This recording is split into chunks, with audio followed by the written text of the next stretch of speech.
Hi there, and welcome back to another episode of A Blessing in Divorce. My name is Elizabeth, and I'm really happy to have you here with me today. And I'm going to be talking about one of my favorite things, I think. I'm going to be talking about integrity. So, a favorite thing to talk about, maybe that's not exactly right, but I like talking about it because of the impact that understanding it had on me when I was going through my divorce. So, integrity, what does that even mean, right? What is that? When you hear that word, what does that mean to you? What kind of feelings does that wake up in you? I remember that name being put on my values after I did one of those big sort of personality um, uh, assessments. I don't even know what to call it, but I actually went to see a career coach. Had been a stay-at-home mom for 17 years. I had no real skill set, or at least, skill set that was going to earn me money when I left this, or when this marriage was not over. And I wanted to figure out my career path. I didn't want to just run out and grab a job that I was going to hate. I didn't know that. And so I met with this career coach, and she did a value assessment, like what are my values and what kind of work then would correspond with those values. A really worthwhile thing to do, by the way. Would highly recommend doing something like that if you're in that place. Or even if you happen to hate the job you're in, and now on top of the fact that maybe your marriage is falling apart, you're like, I hate my job, I hate everything about my life. I don't know, that might be where you are. In which case, no matter what, I think it's really worthwhile to sit down with a coach, whether it's regarding your career or a life coach regarding your life, to gain an understanding of who you are.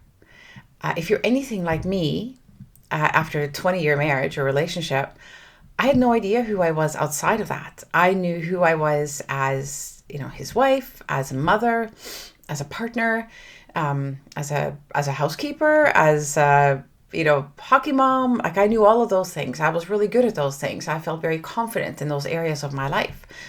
But here I was suddenly on my own, and a lot of those things weren't, that's not who I am or who I was. That's what I did. And it was really one of those big questions. And I know it's one of the big questions you ask yourself as well, because I hear this from my clients, my coaching clients, as well as just people in my Facebook group all the time. I don't know who I am. So when I went to this coach to learn about that, the word integrity came up. And, when I first heard it, I thought, honesty, it means being honest. Sure, that's true. Someone who has integrity is generally thought of as someone who's honest.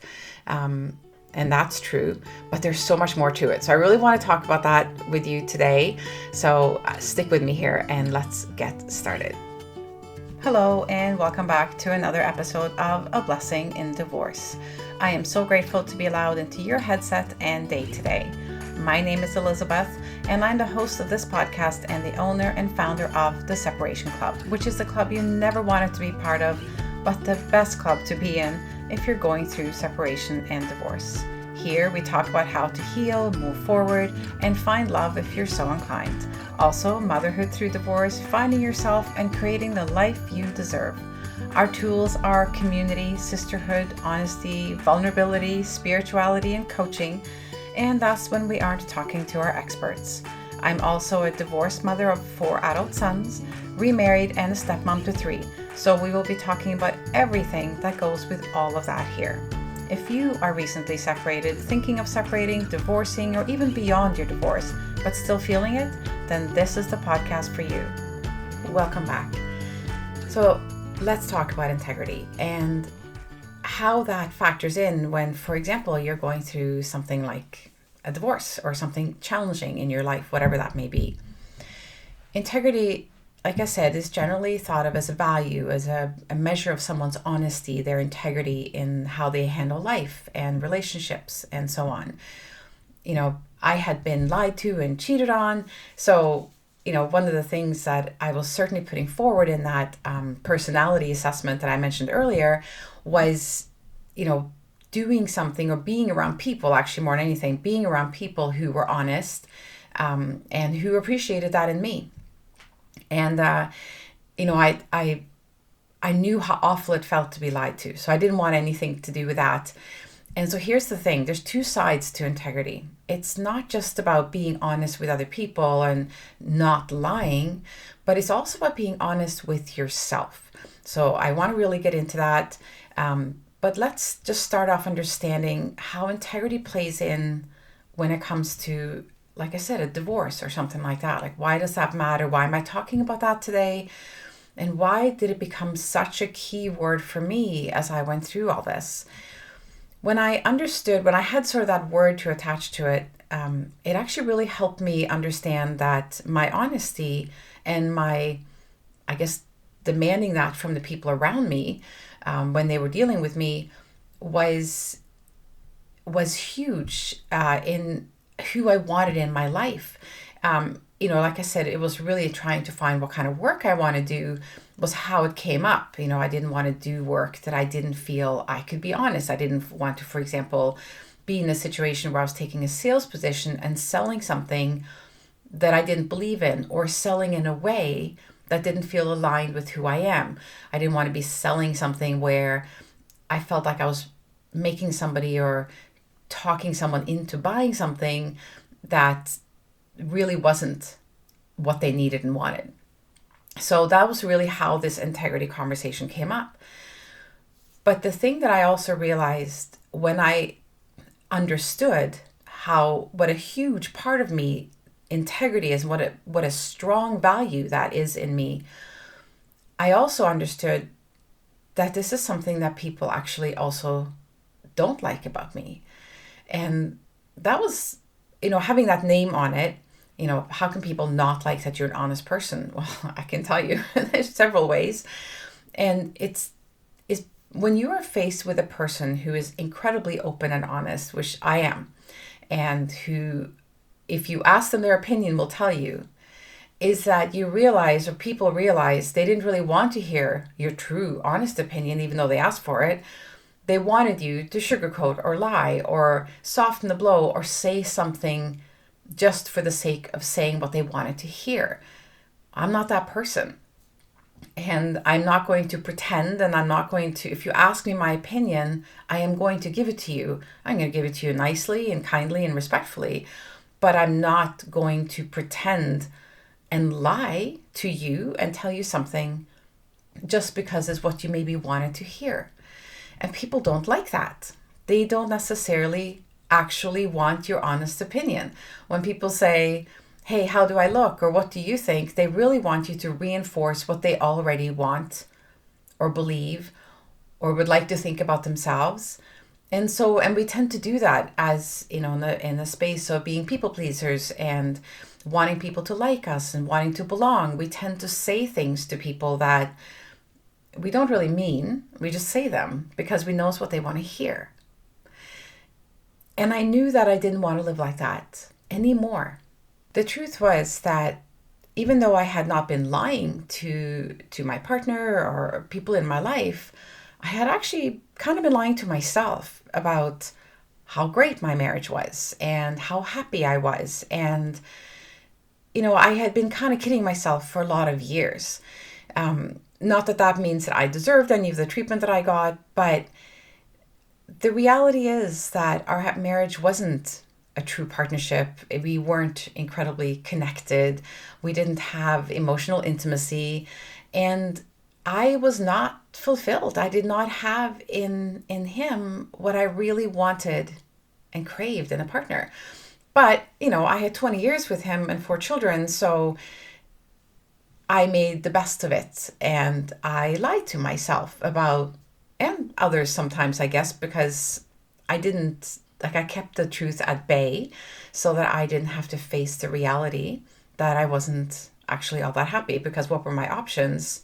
To leave, which, yeah, that's a scary option. But here I was. My marriage was over anyway. And now it was time for me to really understand who I was and what I wanted out of life. And this word integrity came up. And so as I moved forward, I understood that it was not only important that I ask for integrity and honesty in the people that I was going to deal with, I also needed integrity to be a value that was upheld in my work, but I also had to be really honest with myself. And that's really where the work started. Taking a really hard look at yourself when you're going through a divorce is probably harder than it is just about any other time in life, because, we'd like to think that we didn't cause this. We'd like to think that it isn't our fault. We'd like to think that we did the best we could. And you know what? You did. And you are.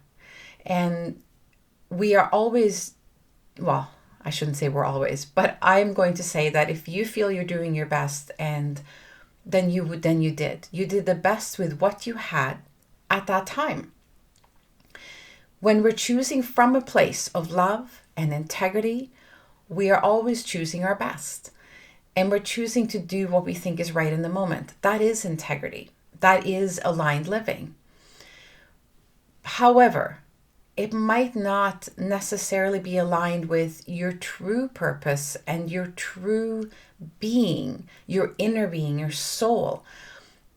Because if you are not being truly honest about whether or not you're actually fulfilled and happy, whether or not this person is truly meeting your needs anymore, whether or not this is what you want, or whether or not you're willing to have a difficult conversation with your partner about making things better, or whatever it may be, if you're not being truly honest with yourself and your part in this relationship and your part in the goodness of it and also the not so good, well, then we're not truly living fully from a place of integrity. We're just doing a bit of it, right? That's certainly where I was. And so the work that I did to get in touch with that was basically reflection and incredible honesty with myself. I started asking myself some really tough questions. And one of them, which I asked myself over and over again until I understood it, were questions like, what was my role in the fact that this happened? When someone chooses to have an affair, in my opinion, it is always, well, first of all, it's not just my opinion. It is their choice. You didn't cause that choice. You didn't force them to do that. And you didn't deserve to be lied to. You don't. That's bottom line. That is a choice that they made. But they made that choice from a place of unhappiness with themselves and with the current situation. I had to be honest with myself about that he must not have been deliriously happy in the relationship with himself in every way, or he would not have done that. And in doing so, it's, first of all, again, it's that balance of, no, it's not my fault that he chose this, but what was my role? What could I have done differently, or what did I not look at? What did I not see? What part of myself could have handled things differently? What do I wish I had done differently? In what way could I have been more true to myself? Now, you might want to pause this podcast here and write those questions down, because those questions are incredibly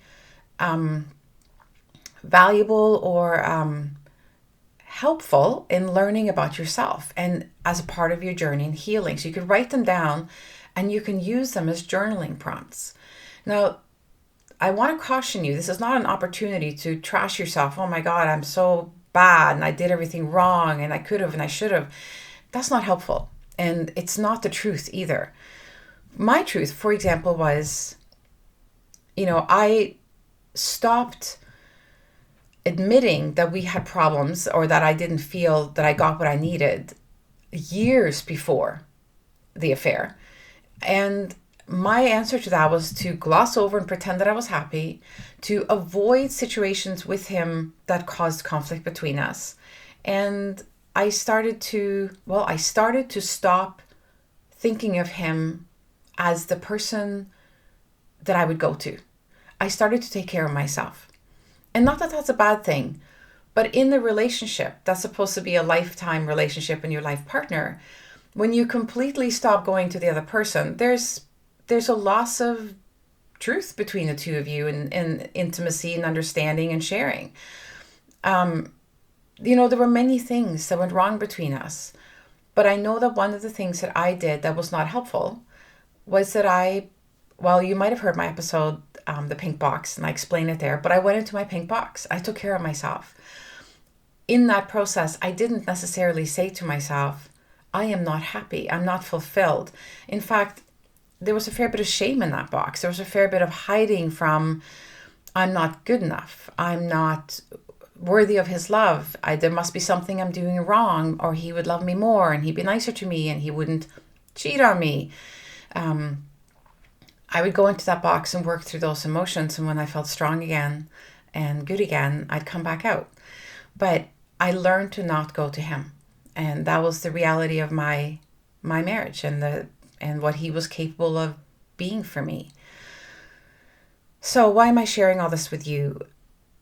I want you to take this time and use the word integrity as a path back to you, as a path to understanding who you are, to understand what you want out of life for yourself, for your children, if you have them, and also what you would eventually want out of a partner. It's the path of understanding that the current partner is not right for you anymore for any number of reasons, which are unique to your circumstance. We all have our own reasons or whatever. And those reasons aren't relevant in themselves. It's just, it's sufficient that you have one. And when we reflect and learn, it's not about beating yourself up. It's about understanding. It's about knowing who you really are. Somebody that I follow suggested this exercise, and I'd like to suggest it to you as well, is to take a piece of paper and draw a line down the middle. And I want you to take some time to write down on the one side 5 things that you really love about yourself, that is really good about you. And on the other side, 5 things that you may not love about yourself so much, things that you, wish you handled better or differently, or, these could be things like that, sometimes you can be judgmental maybe, or there's envy, or that you tend to be a people pleaser, or that you judge yourself harshly, or that you feel shame around something, maybe about how you look or how you present yourself to the world. I don't know. I'm not putting words in your mouth here, but take time, and don't do it right now. Like, pause this and do it when you have some time with a cup of tea and your journal, and write down these 5 things on either side. The benefit to doing that is, like I said, the honesty. It's the transparency. It's, we talk a lot about self-love, right? And so writing down the things that you like about yourself and doing affirmations, this is all very valuable work. But to live from a place of integrity, to live from your heart and soul, really living from that place of what you believe is right, what you know in your heart and soul is the way to step forward, to show up, to be, to love, to embrace, to provide value to those around you, and to bring that into your life, means showing up as who you are. It's not just showing up perfect. It's showing up loving the good things about you and the things that maybe aren't so good. Because we all have those. We all can judge too much. We can all be a little envious. We can all fall into the trap of people pleasing and codependency. We can all find parts about ourselves that aren't perfect at all. And I want you to remember that the goal is never perfection, because it doesn't exist. I like to think of it as perfect imperfection, or I'm perfectly imperfect, meaning, yeah, there are things about me that are really great, and there are things about me that are not so great, that maybe I sometimes wish were different, but is part of who I am. It's who I've become because of my experiences, because of my upbringing, because of my choices. It's just who I am. And I love that part of me as well. I love the part of me that is a little bit more rough, a little bit edgy, a little bit, it can be abrasive maybe, or maybe it's just a part of me that only I see. There's parts of me that I never show the world, but I do show them to myself. I allow myself to see and to say to myself, Elizabeth, that's coming from a place of judgment. Why am I being judgy right now? Why am I choosing that place? What part of me is maybe feeling afraid or feeling judged, and therefore I'm judging?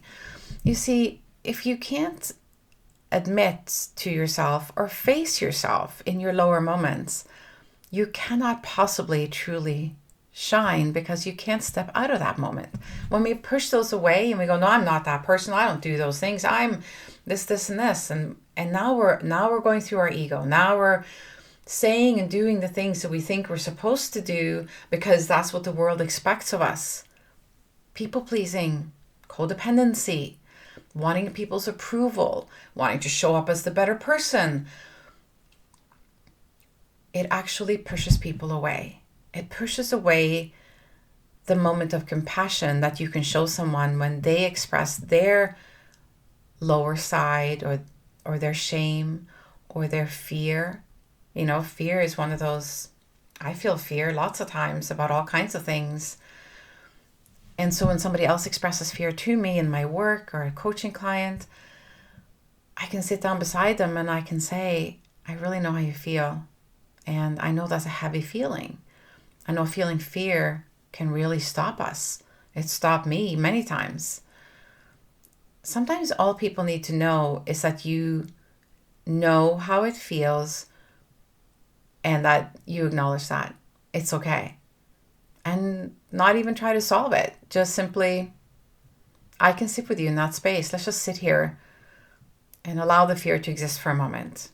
And then we can talk later about how to overcome it and how to find that other part of you, that strong part of you, that stuff that you wrote down, those 5 good things, that you're strong or resilient or capable, masterful, confident. Let's tap into those values, those energies, that part of you to overcome, to learn, to grow from, to understand, so that we can show up to ourselves and in life and in this divorce in a way that feels okay. One of the best ways that doing this work served me during my divorce, and my divorce was very high conflict. We were in court. We ended up in a trial. It was just, so many stupid things happened. And, so many things I probably would have done differently had I known what I know now then. But if there was one thing I know I did right, because I learned this, because I did this work I'm sharing with you today.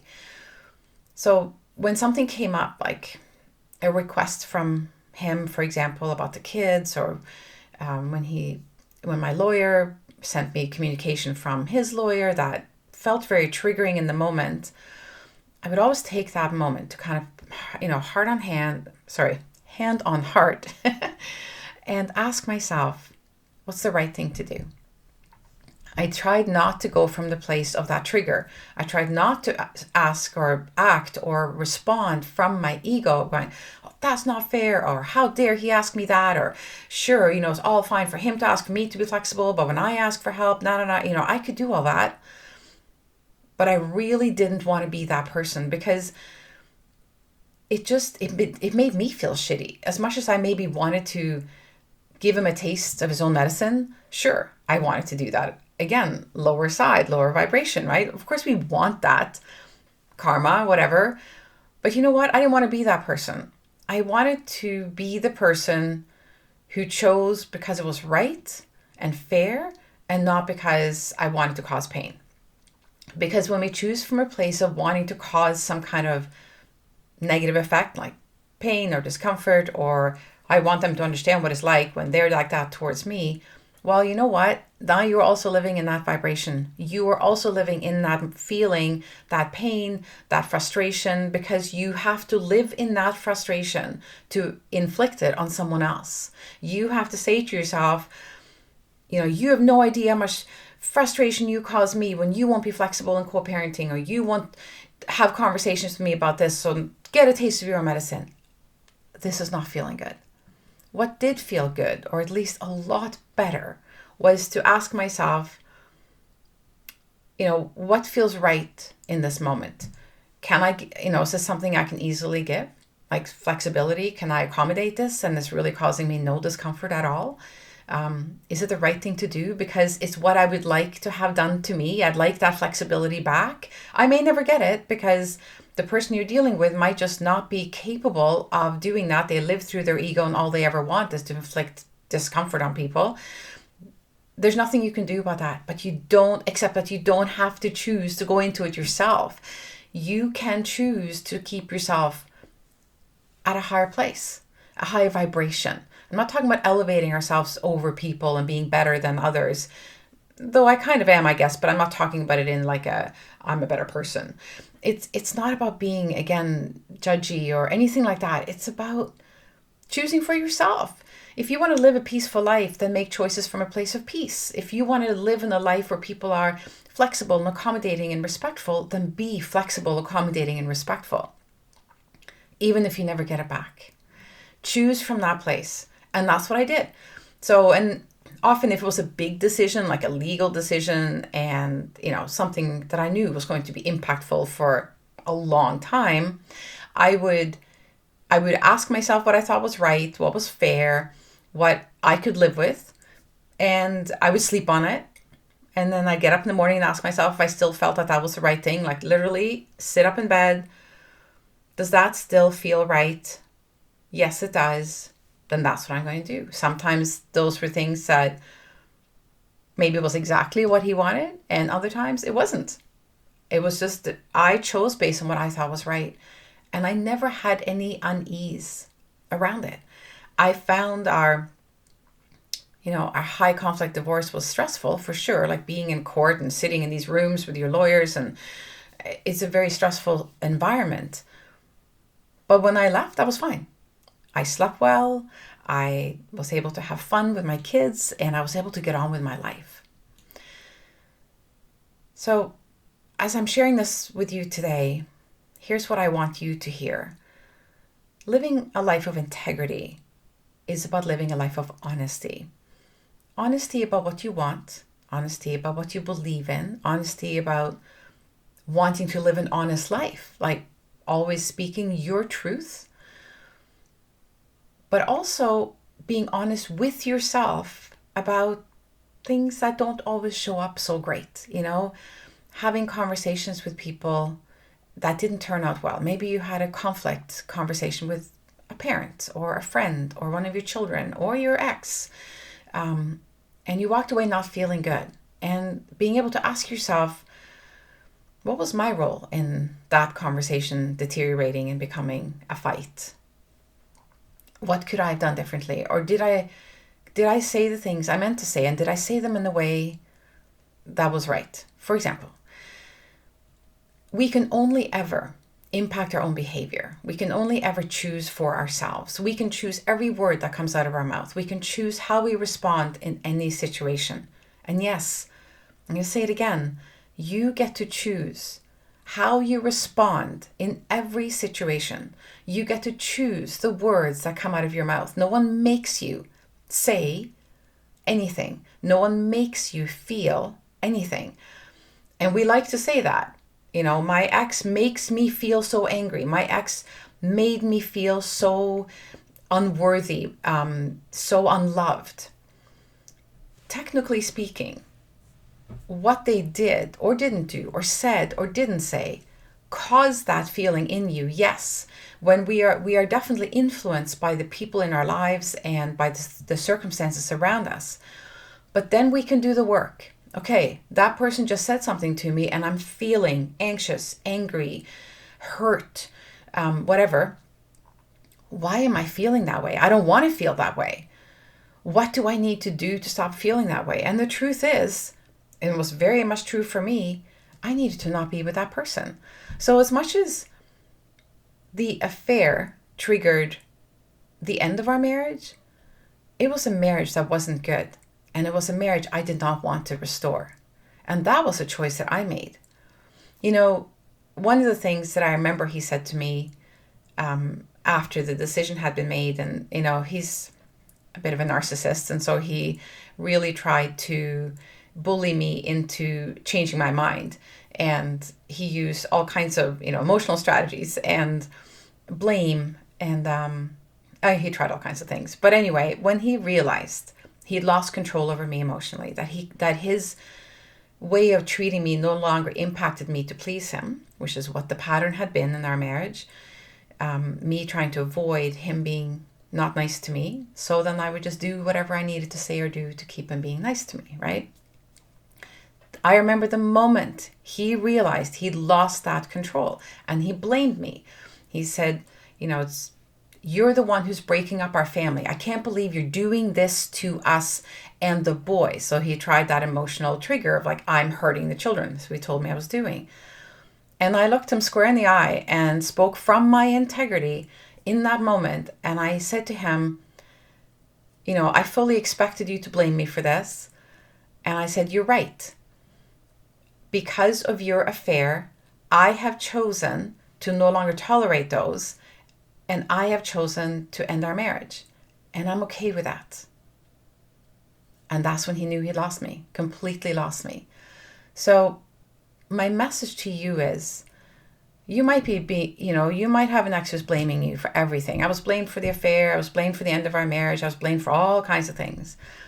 I honestly didn't care, because I knew my truth. I knew what my responsibility in this marriage was. I knew what my responsibility was. I knew my part, because I had taken that look at myself.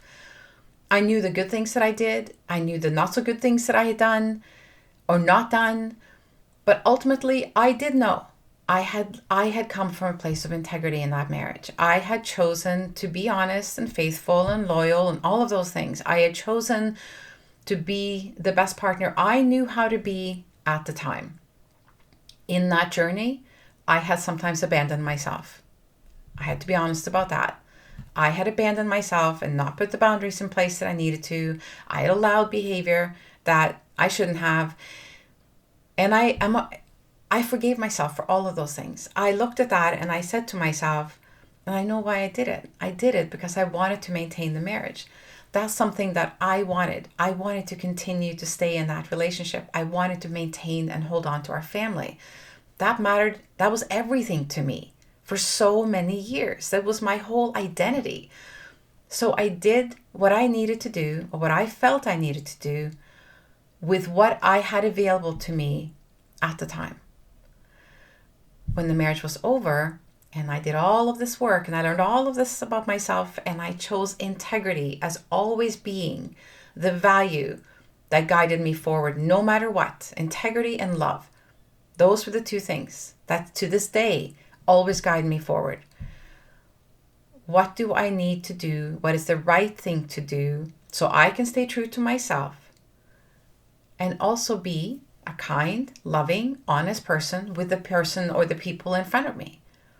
I always ask myself that. We talk about boundaries, for example, right? With relationships, whether it's friends, family, partners. When we're setting boundaries with people we love, we need to do it with kindness and respect and help them understand the boundaries so that we can move past it. Because a new boundary, for example, can be difficult for someone to understand or accept. But it's possible. But it's all about how you do it, right? Again, it's coming from a place of integrity and love, being honest. This is what I need. I need this to stop, or I need this to happen. This is very important to me. This is a line in the sand kind of thing for me. Will you work with me on this? That is a boundary that is said with integrity and love, right? When we choose to blame and go, you're doing this and you're making me feel this way and you're hurting me and you're not good and you're mean and you're bad and you're this, whatever. That's not honest. That's accusing, that's blaming, that's pushing responsibility over on someone else, and it takes the responsibility completely off you. We are fully responsible for our choices, our words, and our lives. We choose who's in them. We choose who we don't want to have in them anymore. We always have to choose from a place of what is right for us, because it's only then that we can show up as our best version. The best version of us is not always being perfect. It is not always being right, but it is always being honest about who we are. It's being able to say, you know what? I'm feeling really uncomfortable with this. And I know it sits with me, but can you help me out here? Like, I just need this from you, for example. I have those conversations with Glenn. I sometimes might say to him, maybe we've been really busy and he hasn't had as much time for me. And I might say to him, I'm not feeling all that love these days. I'm feeling a little bit, whatever. I know his love for me hasn't changed. I'm not going to go, you're not being loving, you're being mean, you're not showing up. Maybe I just, I need a little bit more from you right now. Can you help me with that? Can we take some time together or whatever? Like, those are honest ways. Like, I'm feeling insecure right now. I am feeling neglected right now. I am feeling those things. That doesn't mean that he has consciously and deliberately neglected and been mean to me or any of those things. So how I word myself in the relationship is really important. Did I show up that well in my first marriage all the time? No. And that's okay. We do the best we can with what we have in the moment. So I think I want to wrap up here. And I just want to, repeat that living from a place of integrity means being truly, truly honest with yourself. I encourage you to do this work. I encourage you to go through those journaling prompts that I shared with you. And I really want to encourage you and invite you to do this work with someone who can help you. Being honest with ourselves about the things that might not be so perfect is hard work, because we can very quickly go into shame and fear and embarrassment and feel unworthy. It can really affect our ability to love ourselves. It's hard to love the crusty parts of ourselves. It can feel really challenging to be honest about some of our inner, not so wonderful thoughts about life, about our friends, about people around us, and about ourselves. But being honest about them brings them into the light. It allows you to take the really wonderful things about you and use those to love yourself, to know that you still have the strength to push through some of those challenges, that you have enough love in your heart to love yourself and to show up in an honest way where you can say, it's hard for me to do that, but I'm really going to work on that so that we can stay friends, or so that we can find a better and stronger path together. Or I am really sorry that I made you feel that way. I can see that I came from a judgy place and I didn't mean to. I'm really sorry. And let's work on that. Let's try something else. Being able to say those things, the person in front of you is always going to hear that in so much of a better way and be more receptive, and also then be more loving with you than if you're coming from a place of attack and defend. So I would love to do this work with you. I don't often talk about that I coach here on this podcast. I don't think I ever do, really. I do a lot of work in the group with my members inside the membership. But I also coach one-on-one, and this is work that I love to do, and I would love to do it with you. So I'll put a link in below to my coaching packages. But what I'd really love more than anything is I'd like to hear from you. So you can contact me through my website and send me a note, and I would love to know what you got from this episode. Just mention the integrity episode and tell me what you got from this, and please tell me how I can help you. What is the thing you find the most challenging right now? And even if you don't want to jump into coaching, or maybe you already have one, no problem. Send me that anyway, because it gives me something to talk about maybe in the future episode. Like I love getting ideas from you about what you want to hear me talk about. So I hope this episode has been helpful to you. I hope you have heard what I was wanting you to hear. Wow, that was a convoluted, nonsensical sentence, but I hope you have heard that you are actually perfect as you are, in your strengths and in your imperfections. It's in all of us. It's part of how we learn. It's how we show up, and it's all okay. I want you to fall in love with yourself and also the crusty parts. So on that note, thank you for being here. Thank you for allowing me into your day, into your headsets, into your car, on your walk. I love you. I think you're so incredibly special, and I am so grateful for you. I look forward to chatting with you again on a future episode. And until then, have the most beautiful day.